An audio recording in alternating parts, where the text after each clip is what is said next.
No dia 1º de junho de 2016, aconteceu a inauguração do túnel de San Gotardo, o maior túnel ferroviário do mundo. São 57 quilômetros cortando os Alpes suíços.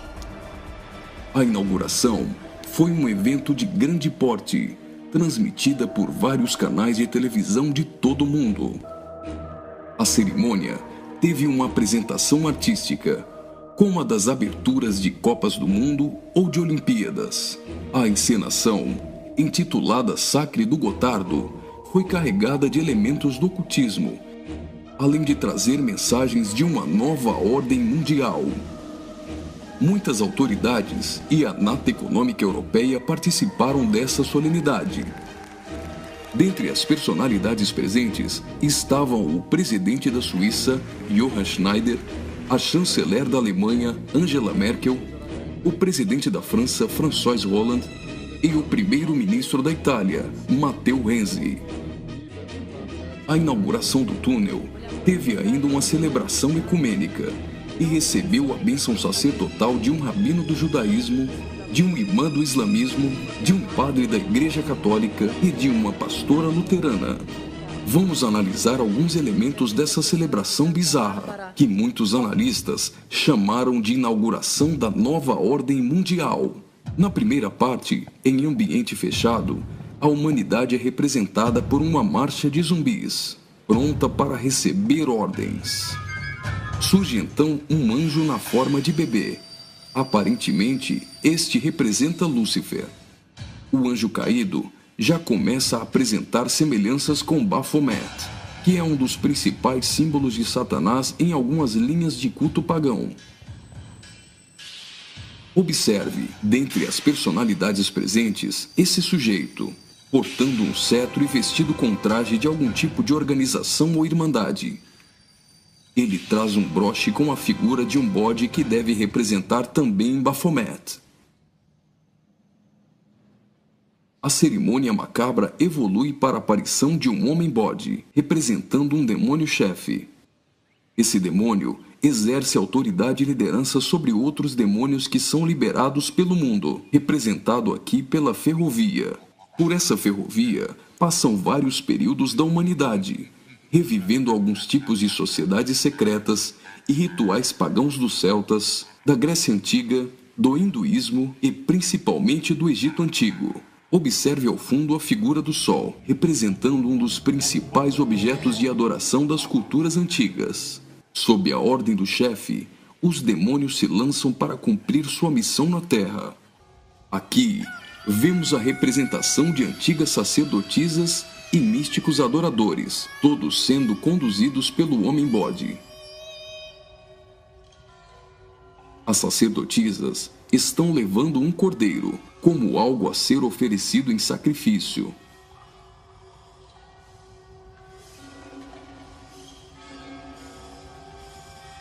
Observe a semelhança dessas sacerdotisas de branco com as adoradoras de Ísis. E nesta exaltação de muitas formas de adoração pagã, não poderia faltar a coroação da Rainha dos Céus.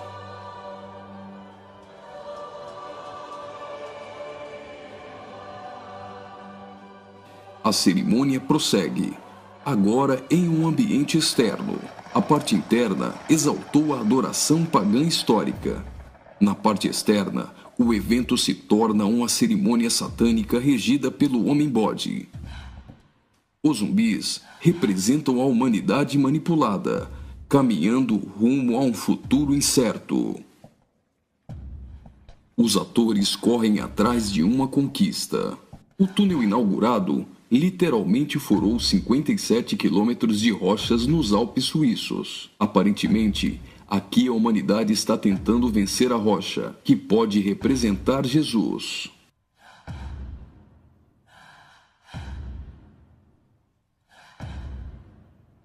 Por várias vezes, eles investem desorganizadamente contra a rocha, mas todas as tentativas são frustradas.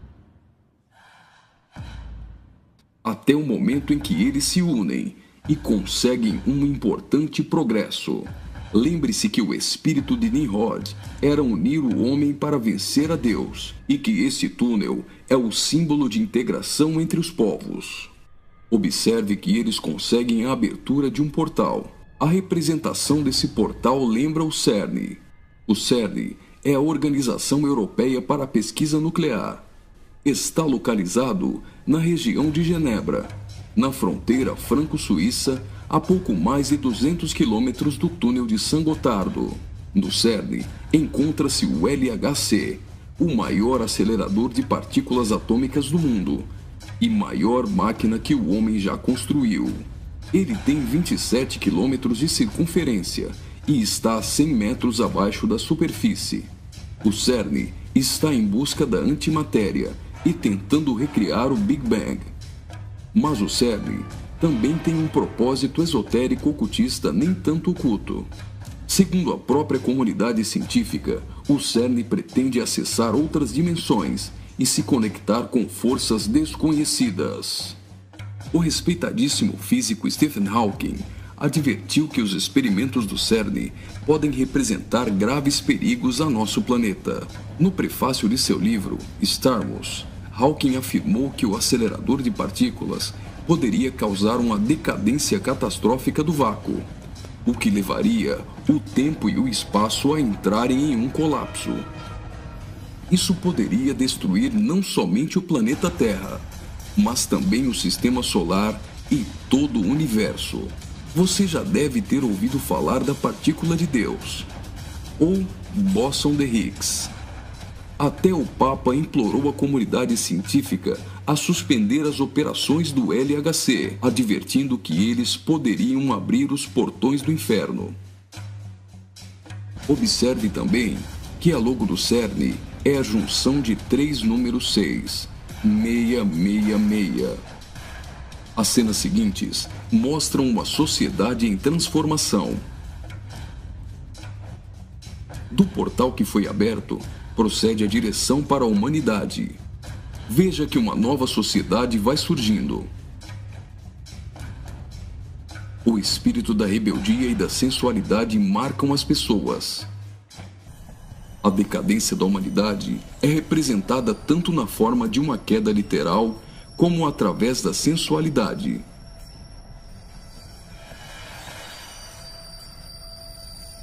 Do portal surge um corpo nu, e logo as pessoas ficam endemoniadas.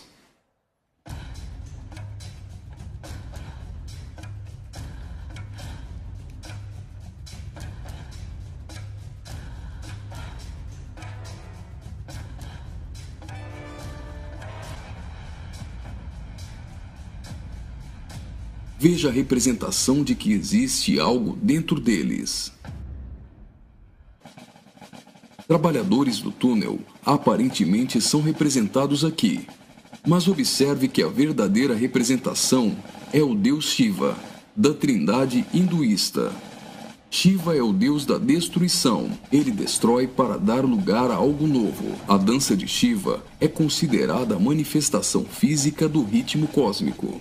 Observe que na entrada do principal laboratório do CERN existe uma imagem de Shiva.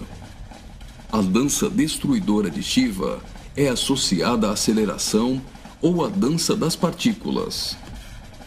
A cena seguinte lembra os operários mortos na construção do túnel, mas na verdade representa o sacrifício humano.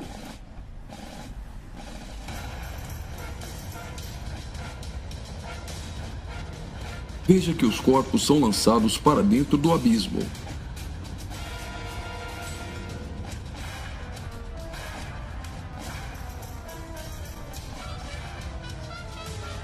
Preste atenção. Do fundo do abismo, as mãos vêm receber o sacrifício.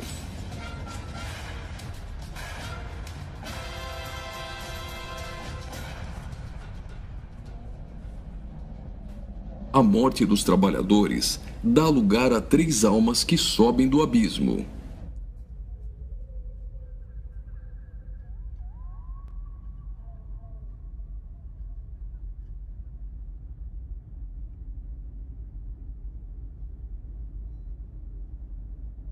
surge então um enorme olho que tudo vê, ou o Olho de Horus, um importante símbolo usado pelos Illuminati.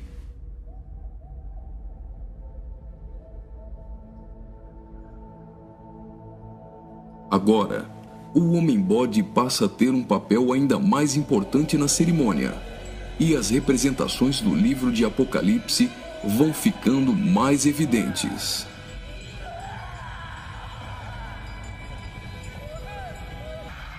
Veja como os demônios se parecem muito com o orixá Omolu. Do portal surge uma figura de um homem, misturada com a de um bode e 3 escaravelhos egípcios.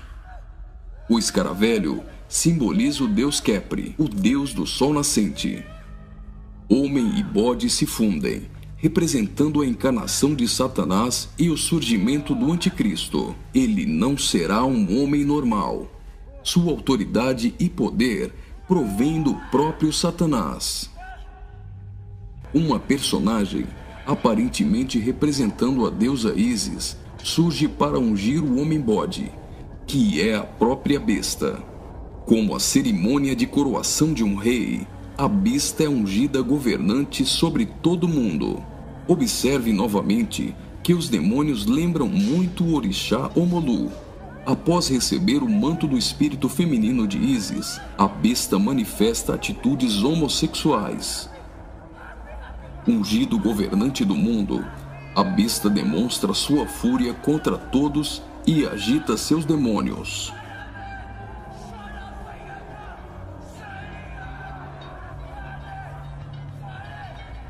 Logo, os demônios sob comando da besta ficam ouriçados.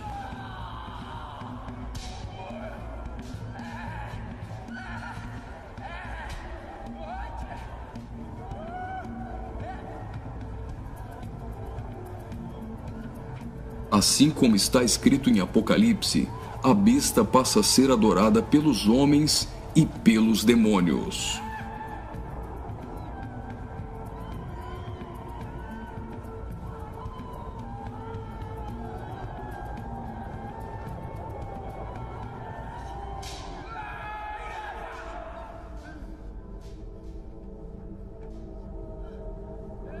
Observe agora o surgimento de 11 personagens, aparentemente representando a Igreja dos 11 Apóstolos.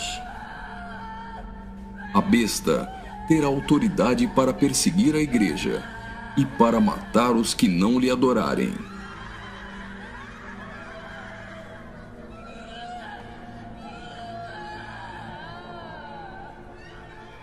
Observe que no telão a besta tem várias cabeças. Logo, a besta parece ter sido ferida na cabeça. Leva as mãos à cabeça e vai caindo. Segue-se então uma cerimônia fúnebre, com um antigo canto germânico do ocultismo. Veja essas pessoas carregando árvores secas invertidas. Observe que as raízes estão para cima. Assim como a cruz invertida é um símbolo do satanismo, tudo que se apresenta invertido representa o contrário. A imagem do telão é a árvore da morte, que é o contrário da árvore da vida.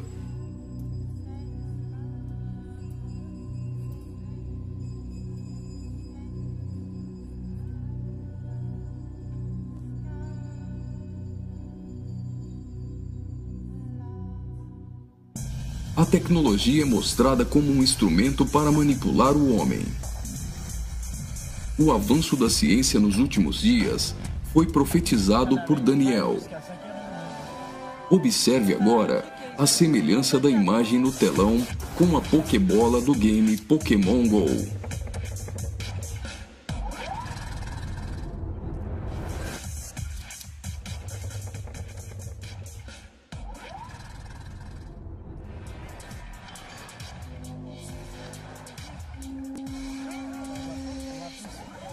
Enquanto na parte inferior da tela aparece uma segunda besta caminhando em direção à primeira, ao fundo surge a figura da Grande Meretriz.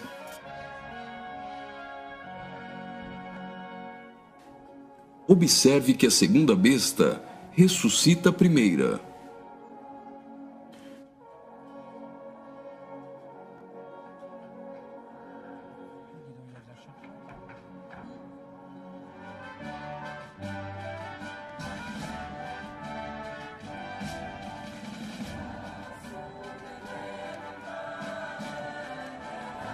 Note que os símbolos maçônicos estão presentes em várias partes da celebração. Aqui, temos o olho de Horus e o compasso com um esquadro. Os 3 personagens de cabeças grandes aparentemente representam as nações da Terra, os reis da Terra e os mercadores da Terra que foram embriagados e se prostituíram com uma grande meretriz. O relógio girando ao contrário provavelmente faz menção à profecia de Daniel, de que o anticristo mudaria os tempos, e fala da velocidade em que a nova ordem mundial será estabelecida. No auge da cerimônia, todos os personagens se lançam em adoração. Mas afinal, o que eles estão adorando?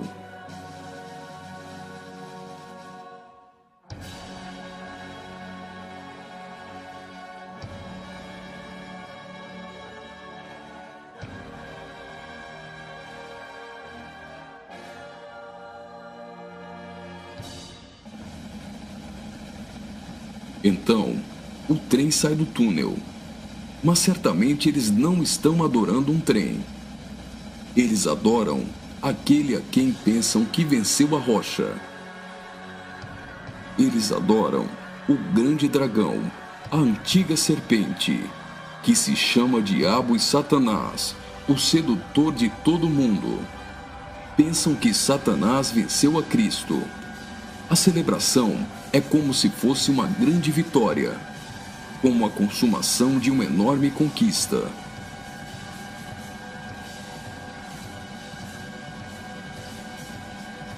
Observe mais uma vez no telão.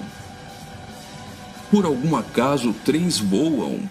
O que isso significa? O trem se parece com uma serpente e representa a Satanás, que sempre quis subir aos altos céus e ser exaltado. É justamente isso que eles estão profetizando nesse ato profético. Faria muito sentido se isso fosse um encontro de bruxos e satanistas, mas numa inauguração de uma grande obra pública com a participação dos principais signatários da Europa, realmente não faz sentido algum.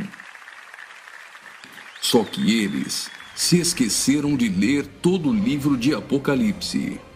E vi a besta e os reis da terra com seus exércitos, congregados para pelejarem contra aquele que estava montado num cavalo e contra seu exército. Mas a besta foi aprisionada, e com ela o falso profeta, que com os sinais feitos diante dela, seduziu aqueles que receberam a marca da besta, e eram os adoradores de sua imagem. Os 2 foram lançados vivos dentro do lago de fogo que arde com enxofre. Apocalipse capítulo 19, versículos 19 e 20.